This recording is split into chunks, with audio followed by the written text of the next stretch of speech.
શ્રી ગણેશાય નમઃ. નમસ્કાર દર્શક મિત્રો. આપણે જોઈએ શનિદેવ માર્ગી બને છે. પહેલા તો જાણીએ કે માર્ગી અને વક્રી એટલે શું. તો ક્ષોરમંડળમાં ગ્રહોની ચાલ હોય છે, 3 પ્રકારની ચાલ. સૌપ્રથમ માર્ગી એટલે કે સામાન્ય ચાલ, જે સૂર્ય અને ચંદ્રની છે. સૂર્ય અને ચંદ્ર હંમેશા માર્ગી ચાલ, એક સીધી ચાલ હોય છે, માર્ગી ચાલ હોય છે. વધારે તેજ ચાલ હોય એ અતિચાલ, તેમજ કોઈ ગ્રહની ધીમી ગતિ હોય તે વક્રી. આકાશમંડળમાં ધીમી ગતિએ ચાલે છે અને જે આપણે પૃથ્વી પરથી જોઈએ તો તે વક્રી દેખાય છે. એટલે કે સને એટલે ધીરે ધીરે ચાલવું, એટલે વક્રી દેખાય છે. તો પહેલા તો વક્રી અને માર્ગીનો અર્થ જાણીએ. વક્રી એટલે પાછળની ચાલ, પાછળ જોવું. જ્યારે માર્ગી એટલે સીધી ચાલ, સીધું ચાલવું. જ્યારે શનિદેવ માર્ગી બને છે ને ત્યારે એ શક્તિશાળી બને છે. અમુક વખતે શનિદેવ દરેક વખતે ખરાબ ફળ આપે એવું નથી હોતું. કેમ કે શનિદેવ એ દાસત્વના કારક છે, મહેનતના કારક છે. શોર્ટકટ અહીંયા ના ચાલે. મહેનતનું ફળ 100% શનિદેવ આપતા હોય છે. બીજું, શનિદેવ જે છે ને એ મૂળ ત્રિકોણ રાશિ કુંભમાં એ સીધી ચાલ, અહીંયા કુંભ રાશિમાં સીધી રીતે એ માર્ગી બનીને ચાલશે, એટલે સીધી ચાલ એમની રહેશે. એ વાયુ તત્વના કારક છે. શનિદેવ જે છે ને વાયુ તત્વના કારક છે. એમની દ્રષ્ટિ 3જી, 7મી અને 10મી હોય છે. એ આગળ કીધું ને કે દયાળુ હોય છે. એવું નહીં કે ખોટું જ ફળ આપે, એવું નથી હતું. ઘણા લોકોને એવું હોય છે કે શનિદેવની જ્યારે હોય છે ત્યારે એમની પ્રગતિ પણ થયેલી હોય છે. પણ આમ જોઈએ તો 95% આ જે સાડાસાતી આવે છે ને એમાં નાનું મોટું ફળ દરેકને ભોગવવું પડતું હોય છે. અને શનિદેવની ઉચ્ચ રાશિ જે છે ને એ તુલા રાશિમાં ઉચ્ચના હોય છે. એનું કારણ શું? કે તુલા એટલે કે ત્રાજવું. ત્રાજવું જે છે બેલેન્સ કરે છે. એમ શનિદેવ બી કર્મનું બેલેન્સ કરે છે. એટલે શનિદેવ એ તુલા રાશિમાં ઉચ્ચના બને છે. શનિદેવ એક કર્મસ્થાનના સ્વામી છે. 10મું કર્મસ્થાન જે છે ને અને 11મું લાભસ્થાન, એટલે મકર અને કુંભ રાશિ જે ખરી ને 10મી અને 11મી એના અધિપતિ છે. એટલે કર્મના અધિપતિ છે.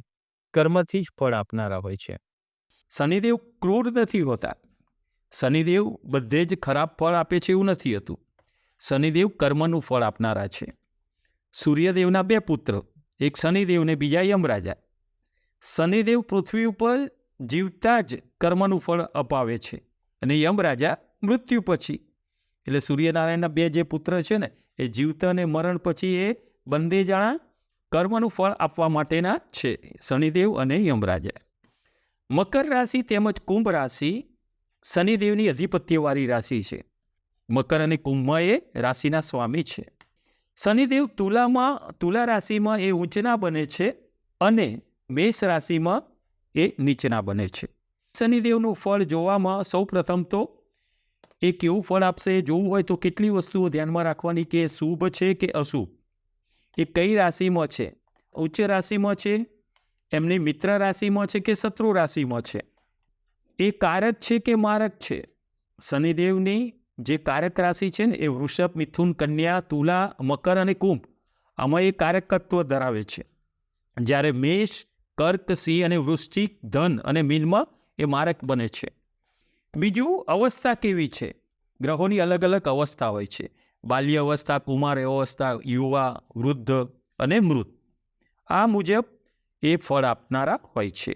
બીજું કે શનિદેવ કયા નક્ષત્રમાં છે અને એ નક્ષત્ર એ મિત્ર ગ્રહનું નક્ષત્ર છે કે શત્રુ ગ્રહનું નક્ષત્ર છે એ પણ જોવાનું હોય છે. જો મિત્ર ગ્રહના નક્ષત્રમાં એમનું જો ગોચર હોય તો એ શુભ ફળ આપનારા બને છે. 29/6/2024ના દિવસે શનિદેવ વક્રી હતા. એ દિવસથી વક્રી બન્યા હતા. જે તારીખ 15 નવેમ્બર 2024 એ માર્ગી બનશે. મીન રાશિ, અક્ષર દ, ચ, જ, થ. ગુરુની અધિપત્યવાળી તમારી મીન રાશિ માટે શનિદેવ જે તારીખ 29/6/2024થી વક્રી હતા અને જે તારીખ 15મી નવેમ્બર 15મી નવેમ્બર 2024થી જે માર્ગી બને છે, જે તમારી રાશિથી 12મા ભાવથી રહેશે. અહીંયા 12મો ભાવ વ્યયનો છે, ખર્ચનો છે. અહીંયા તમને છેલ્લા ઘણા સમયથી જે પરેશાનીઓ હતી, એમાં તમે થોડી રાહત અનુભવશો. તમારા ખર્ચમાં થોડો વધારો કરાવશે. અહીંયા તમારે શનિદેવની જે માર્ગી બન્યા, એ તમારા 12મા ભાવ ઉપર શનિદેવ હોવાથી આવક કરતાં ખર્ચનું બેલેન્સ વધી ન જાય એનું તમારે ધ્યાન રાખવું પડશે. એની દ્રષ્ટિ જોઈએ તો શનિદેવની ત્રીજી દ્રષ્ટિ એ તમારી રાશિથી બીજા ભાવ પર રહેશે. બીજો ભાવ ધન અને કુટુંબ સ્થાનનો રહેશે. અહીંયા તમને નાણાકીય રીતે થોડો ફાયદો થાય, આર્થિક લાભ કરાવે, ધન સુખ મળી રહે. અહીંયા જે કુટુંબનું જે સંબંધો જે હતા એમાં થોડો બદલાવ આવી શકે છે. 7મી દ્રષ્ટિ તમારી રાશિથી 6ઠ્ઠા ભાવ પર રહેશે. અહીંયા ઋણ અને રીપું એટલે કે ગુપ્ત શત્રુઓનું થોડું ધ્યાન રાખવું પડશે. આવક કરતાં ખર્ચ વધી જતા કોઈ ઋણ ન લેવું પડે, કોઈ લોન કે એવું ના લેવું પડે એનું ધ્યાન રાખવું અને ખર્ચ ઉપર થોડું નિયંત્રણ કરવાનું અહીંયા તમને સૂચવવું જરૂરી રહેશે. 10મી દ્રષ્ટિ તમારી રાશિથી 9મા ભાગ્ય સ્થાન ઉપર રહેશે. 9મા ભાગ્ય સ્થાન ઉપર દ્રષ્ટિ હોવાથી અહીંયા તમારે નાણાકીય થોડી આવક વધતા તમે સારો એવો ભાગ્યોદય થતો જોઈ શકો. નોકરી કરતા માટે આ સમય અહીં જે છે એ થોડો સાચવીને પસાર કરવાનો રહેશે. અહીં ઉપરી અધિકારીથી થોડું પ્રેશર આવી શકે એમ છે. એનાથી તમારા જે કામ ઉપર અસર થઈ શકશે.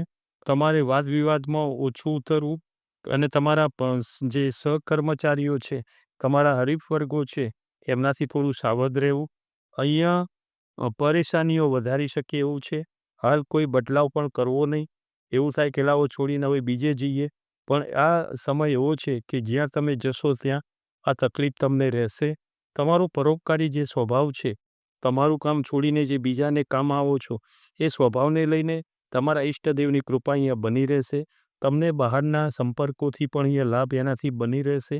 ભાગીદારી વ્યવસાયમાં પણ થોડું મૌન રહેવું જરૂરી રહેશે અને ખાસ અહીંયા વાદ વિવાદમાં ન ઉતરવું, જતું કરવાની ભાવના રાખવી.